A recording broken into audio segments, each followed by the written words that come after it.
Bun găsit! Invitatul meu este jurnalist, scriitor și istoric, profesor la Școala Superioară de Comerț din Paris. Principala sa preocupare științifică este istoria regimurilor comuniste, războiul rece și influența sovietică în Occident. Este autorul monumentalei Istorii mondiale a comunismului, care a apărut în limba română la editura Humanitas în 2018-2020, în 3 volume, un rechizitoriu copleșitor de 3500 de pagini. Recent i-au mai apărut în România Negaționismul de stânga, în 2019, și anul acesta Reflexii despre comunism, la aceeași editură, traducerea fiind semnată de Marieva Cătălina Ionescu. Thierry Volton, bun găsit! Bonjour! O să începem cu perioada dumneavoastră de jurnalist, prima dumneavoastră meserie. Ați lucrat la Libération, Radio France International, Le Point, ați avut ocazia să călătoriți dincoace de Cortina de Fier, înainte de 89, i-ați cunoscut pe Václav Havel, Adam Michnik și Andrei Saharov. În 1983 ați publicat o investigație privind rețeaua de spionaj KGB în Franța. Despre un personaj, Vladimir Vetrov, alias Farewell. Expulzarea a peste 40 de diplomați sovietici a fost consecința anchetei dumneavoastră. Mai târziu a apărut o carte, ați documentat și mai bine subiectul, KGB-ul la putere, sistemul Putin. O carte actuală, iată. În anii precedenți, în toată Europa, diplomații sovietici ruși au fost expulzați, de cele mai multe ori sub acuzație de spionaj. Iar brațul lung al Moscovei, fie că a avut un pumnal cecen în mână sau un pistol rusesc, a făcut victime în Europa. Cât de prezente mai sunt astăzi serviciile secrete ruse în Europa? Ce credeți? Il y a longtemps que j'ai quitté le terrain de l'espionnage, mais comme je m'intéresse quand même toujours à la Russie et à ses possibilités d'agression, si je puis dire, je peux essayer de répondre.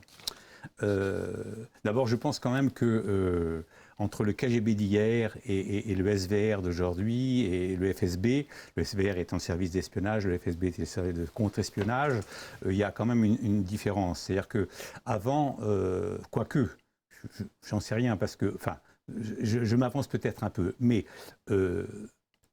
l'expérience soviétique et l'expérience des pays communistes d'une façon générale montrent que la police politique, qui était aussi la police d'espionnage, de contre-espionnage, quand je parle de police politique, c'était une globalité. La police politique était l'ossature du système, d'accord? Vous comprenez, le squelette du système. D'ailleurs, ce qui est intéressant de constater, c'est que lorsque le communisme a disparu en Europe, où il s'est effondré, il est resté souvent le système, si je puis dire. Et je crois que la Securitat, ici, dans ce pays, a réussi à se reconvertir, si je puis dire, et finalement n'a pas trop perdu de pouvoir. Bon. Et on sait très bien aujourd'hui, et M. Poutine en est un excellent exemple, puisqu'il vient directement de cette maison, il appartenait au KGB, donc on sait très bien que le KGB a réussi à se reconvertir en SVR et SVB. Mais il y a quand même d'autres forces maintenant en Russie qui peut-être contrebalancent, enfin, c'est peut-être optimiste ce que je dis, qui peut-être contrebalance des forces économiques, parce qu'il y a quand même des intérêts qui ne comptaient pas à l'époque du communisme, parce qu'à l'époque du communisme, tout était dirigé vers la victoire du communisme. En France, en Russie aujourd'hui, excusez-moi de mon lapsus, c'est intéressant comme lapsus d'ailleurs, en Russie aujourd'hui, il n'y a plus cet élan vers une même chose, si je puis dire. Il y a des contrebalancements. Très faible, j'entends bien, mais qui fait qu'à mon avis, quand même, enfin, peut-être que je me trompe encore une fois, le FSB et le SVR ont moins d'importance qu'ils avaient sous un régime dictatorial totalitaire, disons. Voilà. Il y a aussi le GRU, il ne faut pas l'oublier, n'est-ce pas? Le GRU, qui est le service de renseignement militaire, qui lui est resté totalement intact. Et d'ailleurs, je remarque une chose, c'est que toutes les affaires dans lesquelles les Russes se font prendre aujourd'hui en Occident, les empoisonnements divers et variés, c'est toujours le GRU qui est à la manœuvre. Ce n'est pas le SVR. Hein. Donc, alors, deux choses l'une. Ou alors ils travaillent mal, donc ils ont perdu le savoir-faire qu'ils avaient avant, si je puis dire, ou alors justement ils ont moins de moyens, ou alors ils ont moins de moyens qu'avant, et donc ils se font plus prendre, je sais pas. Sau poate nu-i mai interesează să ascundă aceste lucruri. Vedeți, de exemplu, câți oameni mor căzând de la fereastră. Nu? Nici măcar nu se mai obosesc să inventeze altceva.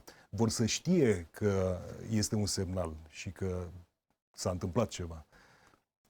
Oui, oui, je pense que c'est vrai, excusez-moi, je pense que je viens vers vous et je dis bien sûr que je pense que vous avez raison. Je pense que c'est un moyen de faire peur à tout le monde. Vous savez, il y a une expression chinoise qui, à mon avis, est tout à fait applicable d'une façon générale dans le monde entier, mais particulièrement dans cette situation. Et on dit, on tue le poulet pour faire peur aux singes. Hein, et ben donc, on tue quelques oligarques qui ont disparu, ils ont des crises cardiaques, qui tombent par la fenêtre, etc. C'est un moyen formidable, évidemment, pour dire aux autres qui sont plus puissants, les plus importants, j'entends les Abramovich, etc., qu'on connaît, n'est-ce pas, pour vous dire, bon, vous continuez à me soutenir, hein, sinon, vous voyez ce qui peut vous arriver. Donc, c'est vrai que vous avez raison, ils se cachent moins, donc se cachant moins, ils sont plus visibles, donc ils risquent de se faire plus prendre. Donc voilà, je crois que vous avez raison là-dessus, oui. Să rămânem în actualitate, vom pleca de la această carte monumentală. Aici avem volumul 3, primele două se referă la călăi, la victime. Aceasta este despre complici. 3500 de pagini, va lua 10 ani ca să scrieți această carte. Spuneați la un moment dat că există o lege universală a istoriei conform căreia un regim care își asuprește poporul este un pericol pentru străinul sau apropiat. Și aici dădeați exemplul agresiunii asupra Ucrainei. Și despre barbarie aș vrea să vorbim acum, dacă aceasta vine dinspre comunism sau este mai veche. Vorbeați în această ultimă carte, în mod special, despre animalizare, despre instrumentalizarea de către regimurile comuniste și reducerea omului la un deșeu biologic, de necesitatea umilirii. Ați făcut un sumar devastator și în istoria mondială a comunismului, a terorii aplicate în Uniunea Sovietică, în China, în Cambodgia, în România.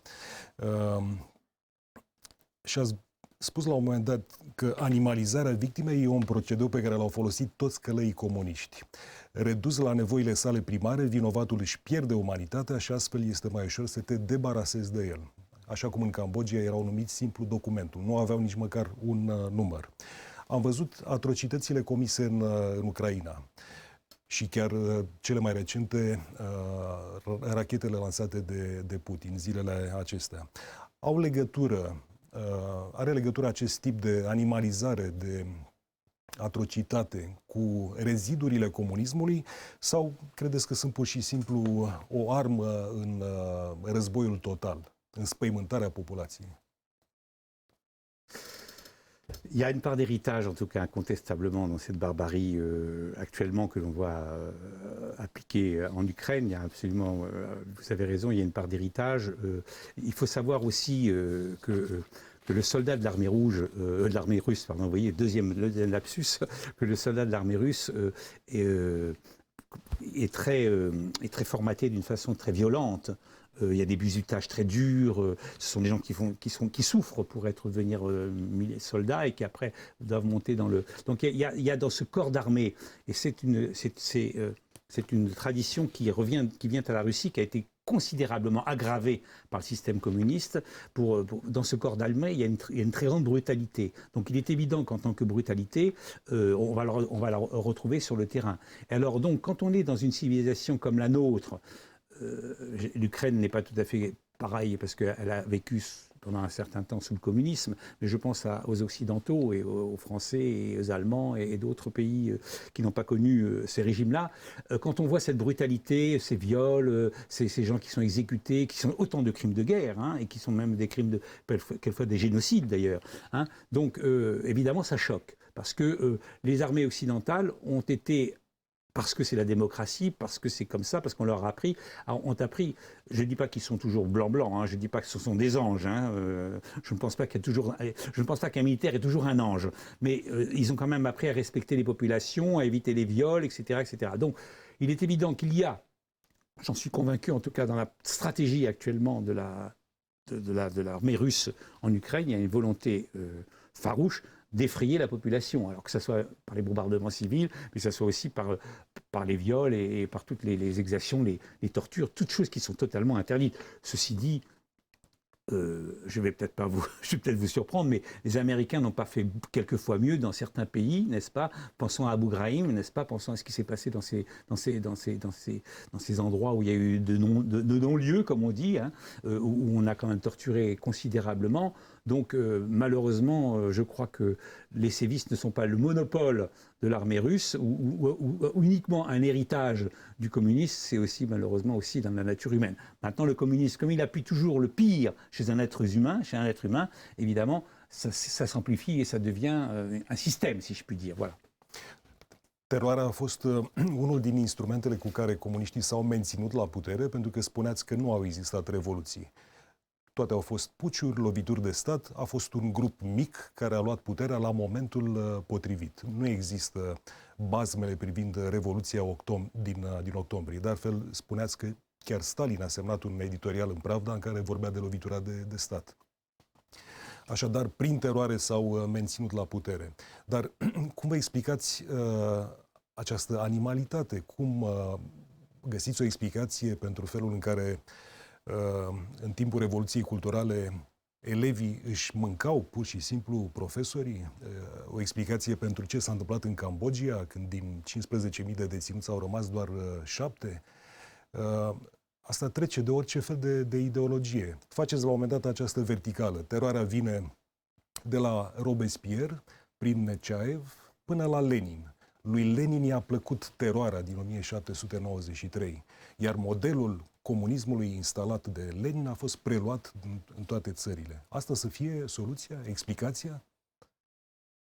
Oui, je pense effectivement, en vérité c'est un problème idéologique. À la base de tout c'est l'idéologie. C'est-à-dire à partir du moment où vous pensez que ce que vous croyez et ce qui doit être, tout est permis. Tous les moyens sont permis pour y arriver. Puisqu'on le fait pour le bien de l'humanité, pour le bien du prolétariat, tous les discours possibles et imaginables. Donc cette idéologie, c'est le communisme, mais on pourrait prendre le nazisme dans une certaine mesure. Là-dessus, il y a une similitude absolument totale. Du côté des nazis, c'était la race pure qu'il fallait emporter et éliminer les déchets de l'humanité. Hein. Dans le communisme, c'est apporter soi-disant le bonheur au peuple, l'égalité, etc. Bon, donc à partir du moment où il y a une idéologie qui occupe vraiment l'esprit, donc tout doit se plier à l'esprit, toute réalité doit se plier à cette idéologie. Donc le matériel humain ne compte pas. Le matériel humain ne compte pas, puisque c'est pour son bonheur qu'on le fait. Donc, et effectivement, la filiation avec Robespierre est assez intéressante, avec la terreur de la Révolution française de 1993, parce que c'est justement là où l'idéologie a commencé à naître, où des gens ont agi en fonction de l'idéologie, éliminer l'ennemi parce qu'il nuit au processus révolutionnaire. C'est exactement le même discours qui sera tenu plus tard par les bolcheviks et par tous les autres dirigeants communistes. Mais l'initiateur quand même, le grand responsable de ce gigantesque massacre humain, puisque ça se chiffre par des dizaines de millions de personnes dans le monde, c'est Lénine, incontestablement. C'est Lénine le grand coupable, c'est Lénine qui a tout inventé, c'est Lénine qui est un pur idéologue, c'est Lénine qui est un petit bourgeois qui n'a jamais travaillé de sa vie, qui ne sait même pas ce que c'est qu'un prolétaire d'ailleurs, sur les en passant.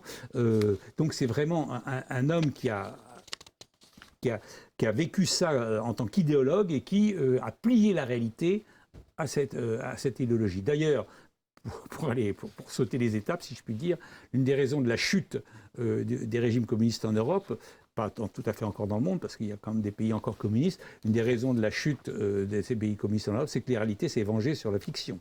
C'est-à-dire qu'à un moment donné, la réalité a gagné. C'est-à-dire que ces pays étaient en ruine, parce qu'on ne peut pas toujours vivre dans une fiction, même si on a tué tout le monde. Donc à un moment donné, la réalité se rattrape et finalement fait que ces régimes ont chuté à cause de la réalité, parce que la réalité s'est rappelée à eux, si je puis dire. La un moment dat reluați în reflexii despre comunism întrebarea veche decât lumea, spuneți. Cum de bunele intenții duc la cele mai mari rele? Credeți că acești oameni, Lenin, Stalin, Mao, Ceaușescu, au fost bine intenționați sau paranoici? Oamenii ăștia chiar au vrut binele poporului lor? Eh bien, je pense que oui. C'est ça qui vous étonnera peut-être. Je pense qu'ils étaient enfermés dans une bulle, si je puis dire, ce qui d'ailleurs explique leur paranoïa aussi, parce qu'ils avaient très peur du peuple. Ces gens n'approchaient jamais le peuple. Je veux dire, la seule fois où Lénine a approché le peuple, il y a eu un attentat contre lui. Donc ils ont compris, après, il y a eu toujours entre le peuple et les dirigeants une espèce de muraille infranchissable. Staline ne s'est jamais déplacé, Mao ne s'est jamais déplacé, ou sinon, s'il s'est déplacé, il y avait 650 000 soldats autour qui gardaient. Enfin bon, bref. Donc, mais je pense que ces gens-là, franchement, enfin, j'ose espérer, peut-être, ou alors ça devient dingue, mais je pense qu'ils étaient vraiment convaincus. N'oubliez pas qu'ils vivaient dans une surréalité, dans une fiction totale. Puisque comme ils n'approchaient pas le peuple, ils étaient entourés de courtisans, ils vivaient en dehors, ils ne connaissaient absolument pas les conditions réelles du peuple, ou quand ils les connaissaient, on les mentait, ou alors on liquidait tout simplement, genre les famines et tout ça, au nom du bien, encore une fois. Donc, si vous voulez, ils étaient dans une espèce dans une situation de surréalité, dans lequel tout confortait leur idéologie ou leur croyance. Et je pense franchement, enfin j'ose espérer en tout cas pour eux, parce que sinon c'est compliqué, psychologiquement parlant, j'entends, quoique je ne vais pas les plaindre, soyons clairs, je ne plains ni Lénine, ni Staline, ni Mao dans leur psychologie, mais j'espère que, je pense qu'ils croyaient œuvrer pour le bien de leur peuple. Je ne peux pas le prouver, mais c'est une intuition, si je puis dire. Și cum vă explicați că un popor de victime, cum a fost cel sovietic, la moartea lui Stalin în 1953, a făcut cozi uriașe. Oamenii ăștia chiar au plâns, au suferit, pentru că Stalin al lor a murit. Cum se explică asta? Mais parce qu'ils étaient complètement endoctrinés. Regardez aujourd'hui, on peut faire le parallèle avec aujourd'hui, avec cette guerre que fait Poutine à l'Ukraine.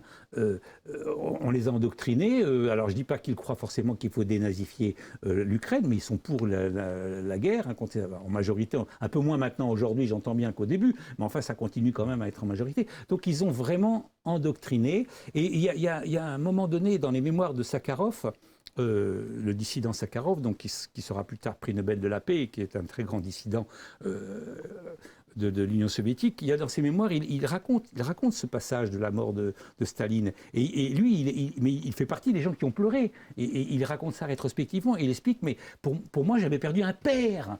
Vous voyez compte ? Donc vous êtes tellement conditionné que, voilà, mais il y a eu un peu ça chez vous aussi, comme vous le savez très bien. Alors après, évidemment, votre conducteur s'est fait siffler et il est obligé de fuir et ça lui a coûté sa vie. Mais pendant certains temps, les gens adhéraient. Je ne dis pas forcément qu'ils adhéraient, mais on les avait tellement conditionnés à aimer le dirigeant suprême que finalement, ils étaient convaincus qu'il fallait l'aimer, quoi. Și asta s-a întâmplat și în China lui Mao, după dispariția lui Mao. Și vorbim de un om care a făcut câte zeci de milioane de victime în China. La ce număr estimați acest număr? Oh, on est si on compte la famine, on est au-dessus de 60 millions. On est au-dessus de 60 millions. Incredibil. Și totuși chinezii... Vous me direz, ils sont 1 milliard. Hein. Donc évidemment, c'est moins que... Bon, les pires de tous, ce sont les Cambodgiens. Parce que les Cambodgiens, ils ont liquidé un tiers de la population. Un tiers de la population, vous vous rendez compte ce que ça représente.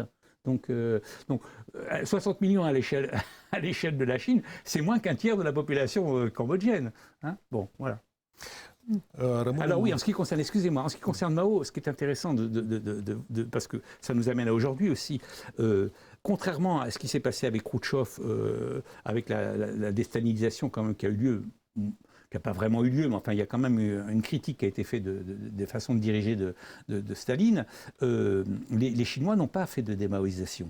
Ils ont jugé que, pas les Chinois, excusez-moi, les dirigeants chinois, parce que les pauvres Chinois, on ne leur demande pas leur avis, hein, les dirigeants chinois ont jugé que 30% de ce qu'avait fait Mao n'était pas bien, mais 70% étaient bien. Je dois vous avouer que je suis en train de toujours le chercher, qu'est-ce que c'était les 70% de bien qu'a fait Mao, moi personnellement, mais enfin bon. Hein, mais c'est comme ça qu'ils ont... Parce que pourquoi ils ont fait ça ? C'est très intéressant, et on le voit aujourd'hui, comme vous le savez, d'ailleurs, le congrès du Parti communiste chinois est en train de se passer, n'est-ce pas, au moment où nous parlons, hein, puisqu'il a ouvert le 16 octobre, il est en train de se passer, eh bien... pour sauvegarder justement le système, parce qu'ils ont observé ce qui s'était passé en Union soviétique, Hein, et ils ont peur qu'il se passe la même chose, c'est-à-dire qu'on critique trop Mao et que critiquant trop Mao, ça attaque les fondements de l'idéologie, ça attaque le parti qui doit tout gouverner, et donc on touche à rien, et voilà. Este acea religie seculară de care scriați, marxismul, și care copiază mult din dogmele religiilor, nu? Fie că vorbim de creștinism, fie că vorbim de budism. Avem moaștele lui Lenin, avem cultul lui Mao și este interesant cum a reușit totalitarismul comunist să profite de aceste dogme. În ceea ce privește Rusia, de exemplu, este foarte interesant. Astăzi, Biserica Ortodoxă Rusă îi binecuvântează pe cei care pleacă pe front și sprijină războiul. Sprijină exterminările care au loc acolo. Cum să ne explicăm asta? Alors la force du communisme, justement, ça a été de mettre ses pas dans des structures idéologiques qui existaient déjà. Un peu comme un coucou, vous savez ce que c'est l'oiseau coucou, qui fait son nid dans celui des autres et qui vire les œufs des autres pour faire son nid. Voilà. Donc c'est vrai que la promesse du communisme ressemble beaucoup à des promesses chrétiennes. Qu'est-ce que Jésus-Christ disait les derniers seront les premiers au paradis. Lénine disait la cuisinière va pouvoir diriger l'État, ce qui était un mensonge évidemment, mais bon. Donc il y a un côté, si vous voulez, les premiers, les laissés pour compte vont devenir les maîtres du monde. Bon, donc ça. C'est quelque chose qui a beaucoup parlé aux gens. Hein, bon, donc ce côté utilisation, instrumentalisation, héritage culturel et religieux a beaucoup compté dans la force du communisme. Autre chose qui a beaucoup compté dans la force du communisme, qui est complémentaire, c'est l'utilisation de l'État. C'est-à-dire que l'idéologie, si vous n'y avait pas l'État pour l'appliquer, ça n'aurait pas marché. L'idéologie a réussi à non seulement à mettre ses pas dans la religion, j'entends bien, mais aussi à capter l'appareil d'État et avec cet appareil d'État, écraser le reste de la société. C'est l'ensemble de l'appareil d'État qui a permis l'écrasement de mener cette guerre civile permanente dont je parle continuellement, qui est la caractéristique absolue et unique des pays communistes. Ce sont des régimes qui ont tous, sans aucune exception, mené une guerre civile permanente contre leur propre peuple. D'accord? Și un monopol al violenței care aparține statului. Total, et justement en utilisant l'appareil d'État existant. Et si vous remarquez quelque chose qui est intéressant, c'est que vous vous apercevez que là où les pays, où le communisme s'est implanté vraiment, il y a souvent eu un appareil d'État assez puissant. Alors je ne m'expliquais pas forcément d'ailleurs un appareil d'État, mais aussi une révérence par rapport au pouvoir, un respect du pouvoir. Donc, excusez-moi, mais la Russie tsariste, il y avait aussi une police secrète, le Krana, il y avait quand même un État qui était assez fort et qui tenait les seigneurs, etc. Il y avait en Chine, il n'y avait pas forcément un État très centralisé parce qu'il y avait des seigneurs de la guerre, mais il y avait une révérence par rapport à l'empereur qui était très forte, une révérence par rapport au pouvoir. Si vous regardez les pays d'Asie centrale qui sont devenus communistes, Vietnam, Laos, Cambodge, etc., ce sont des pays qui ont été colonisés par les Français avec tout l'appareil d'État français bureaucratique, et Dieu sait s'il est important, j'en parle en connaissance de cause. Hein. Donc, si vous voulez, c'est toujours un moment. Prenons le cas de Cuba. Castro a mis ses pieds dans une dictature. Donc à chaque fois, il y a déjà qui existe, si vous voulez, il y a un appareil d'État qui existe, ou une révérence par rapport au pouvoir qui permet à l'idéologie communiste de s'implanter dans le pays et de pratiquer la terreur absolue qui fait que les gens sont tétanisés et voilà. Dacă Confucius s-ar întoarce pe pământ, ar fi comunist. A spus într-o zi Ho Chi Minh. Citesc din cartea dumneavoastră. Stalin i-a spus într-o zi lui Beria că bolșevicii sunt un fel de ordin militaro-religios. Această remarcă este interesantă, pentru că mi se pare că funcționează și astăzi. Ne uităm la Vladimir Putin, care ucide în Ucraina, dar se duce la biserică. Este un ordin militaro-religios. Și revin la întrebarea mea. Este un specific rusesc sau sunt reziduri din comunism? Acest mix, s-a spus despre Rusia că este ortodoxie nucleară. Acest vultur bicefal, nu? Care a rămas până astăzi. Cum se explică acest tandem cu biserica pe câmpul de luptă astăzi, în Ucraina? le problème, c'est pas tant Poutine que l'Église. Excusez-moi. Alors, bon, je vais peut-être choquer certains de vos auditeurs, mais de fait, la faiblesse de l'Église orthodoxe, mais c'est pas propre à l'Église russe. Vous en avez aussi un exemple chez vous, n'est-ce pas? À partir du moment où il y a l'Église orthodoxe, le même problème se pose. C'est bien ce qui fait la différence entre l'orthodoxie et le catholicisme. Il y en a d'autres, mais celle-là existe parce que c'est une question de pouvoir. Et le pouvoir, vous savez, c'est ce qui est le plus important au monde. Hein. Le reste, Dieu, etc., bon, ça vient après. Le pouvoir, c'est important. La faiblesse, je dirais, de l'orthodoxie, c'est son côté monocéphale. Donc son côté, si vous voulez, dépendance par rapport au pouvoir. Hein. Donc cette dépendance au pouvoir, elle existait avant le communisme, elle existait pendant le communisme et elle existe aujourd'hui encore. Hein. Donc, ce qui fait la grande fragilité de l'orthodoxie d'une façon générale par rapport au Vatican. Parce que le Vatican, comme disait Hitler, vous savez, comme disait Staline disait le Vatican, combien de divisions? Mais le Vatican, il n'a pas besoin de divisions militaires. Le Vatican, il règne sur un empire qui sont les églises et il faut en tenir compte quand même. Alors que l'orthodoxie, elle règne sur son pays, dans son Église, et en plus elle est dépendante de l'État financièrement, etc. Ce qui n'est pas forcément le cas du Vatican, n'est-ce pas? Même si il y a aussi des problèmes d'argent. Mais bon, en tout cas, ces liens qui existent entre le pouvoir politique et le pouvoir religieux sont évidemment des liens très corrupteurs, excessivement corrupteurs, ce qui fait que le pouvoir de l'État finalement, arrive à capter le pouvoir religieux et à l'utiliser à son compte. Et c'est ce qui est en train de se passer, ce qui s'est passé sous le communisme. Pas au début, soyons clairs, parce que les pauvres orthodoxes, tout au début, ont été écrasés par les bolcheviks. Mais à partir des années 30-35, ils ont commencé, ceux qui ont survécu, ont commencé à être utilisés par le pouvoir bolchevique. Et le summum, ça a été évidemment Staline qui a utilisé ça pendant la grande guerre patriotique, comme on dit, où l'Église allait, comme actuellement ça se passe aujourd'hui avec Poutine, aller bénir les régiments. Voilà.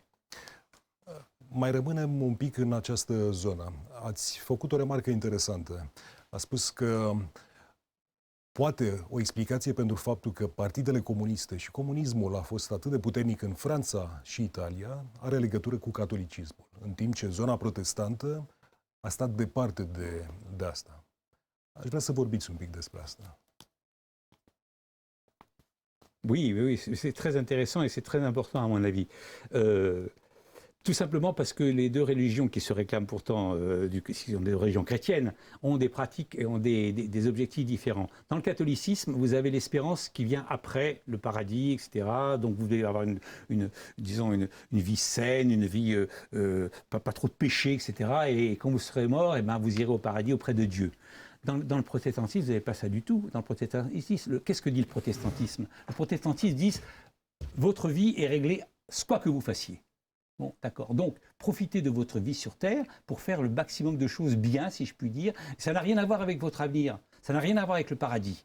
Hein. Ce qui fait que les gens qui croient au catholicisme étaient plus à même d'adhérer à une idéologie communiste qui leur promet le bonheur radieux plus tard, si je puis dire, hein, que des gens qui sont ancrés dans la réalité comme les protestants et à qui on n'a pas promis que demain ça sera meilleur, puisque c'est aujourd'hui qu'il faut le faire. Est-ce que vous comprenez mon raisonnement? C'est-à-dire qu'il y avait une espérance catholique dans laquelle les communistes ont mis leur pas, et cette espérance n'existe pas vraiment du côté des protestants, donc ils ont été moins aptes à gober, si je puis dire, le discours communiste. Et c'est vrai, si vous regardez, c'est ça qui est très intéressant, c'est que si vous regardez là où les partis communistes ont été puissants, ce sont des pays qui avaient de tradition catholique, et pas le Parti communiste de Grande-Bretagne a été très mineur, le Parti communiste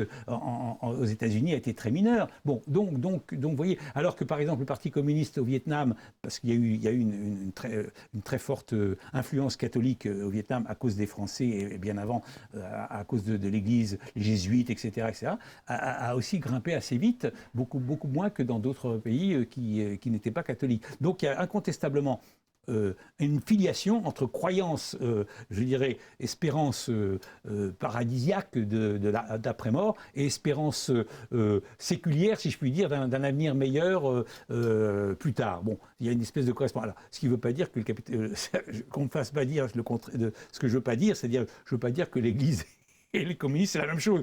Non, bien sûr que non. Mais l'un a instrumentalisé l'autre, si je puis dire. Ne puteți explica și cum s-a pliat comunismul în China pe confucianism? Ah, mais le confucianisme, justement, ça aussi, ça a été un terrain favorable. Parce que Confucius est quelqu'un qui, si vous le connaissez, enfin, pour peu que j'en connaisse, hein, je ne suis pas un spécialiste de Confucius, mais enfin quand même, il y a une hiérarchie absolue chez Confucius. Il y a une obéissance qui doit être perpétuelle. Le père, la femme, les enfants, le maître éduqué, ses disciples, etc. Donc il y a vraiment une verticale d'obéissance totale. Et évidemment, je crois que ça vous parle, n'est-ce pas, la verticale. Aujourd'hui encore, d'ailleurs, M. Poutine parle de verticale du pouvoir. Hein. Donc, le communisme, c'est exactement ça. C'est une verticale. Vous avez le chef, le secrétaire général, vous avez le parti, et tous les autres ne doivent pas exister, ils doivent obéir. Hein. Bon, eh bien, si vous voulez, dans ce facteur-là, ce facteur hiérarchique a excessivement favorisé l'implantation du Parti communiste en Chine. Aș vrea să vorbim despre această ură enormă față de democrație și față de Occident, care există și astăzi. Și la un moment dat vorbeați chiar de o posibilă nouă coaliție, dacă va izbucni al treilea război mondial, între această Rusie, între China, Siria, Iran, care au toate ca inamic Occidentul. Și aș vrea să vedem de unde vine această ură. Identificați un punct de pornire în prima Constituție sovietică în 1924, când s-a spus limpede, Occidentul este cel rău, noi suntem cei buni, unde trăim în pace și în armonie. Uniunea Sovietică s-a prăbușit. Puterea a fost confiscată de fosta nomenclatură sovietică și de băieții din KGB și GRU. Putin este cel care acum vrea să refacă imperiul, deși simbolurile pe care le vedem la parada de 9 mai sunt de un kitsch îngrozitor. Sunt și cele din Rusia țaristă și cele din Rusia sovietică. Capitalism plus burghezie egal fascism. Aceasta a fost mantra rezumată de sovietici. Dar astăzi în Rusia există burghezie. Sunt oameni mult mai bogați decât cei din Occident. Cum de mai prinde în Rusia acest discurs împotriva Occidentului, pe care îl auzim și în România, de exemplu, sub forma euroscepticismului? Bon, alors d'abord, votre question est complexe et pour la simplifier, je dirais que, pour résumer cette chose, je dirais qu'il y a d'abord ce qui alimente tout ça, c'est l'esprit de revanche. Je pense que c'est très important, en tout cas dans le cadre de Poutine, incontestablement. Poutine est persuadé que la chute de l'Union soviétique est due aux Occidentaux.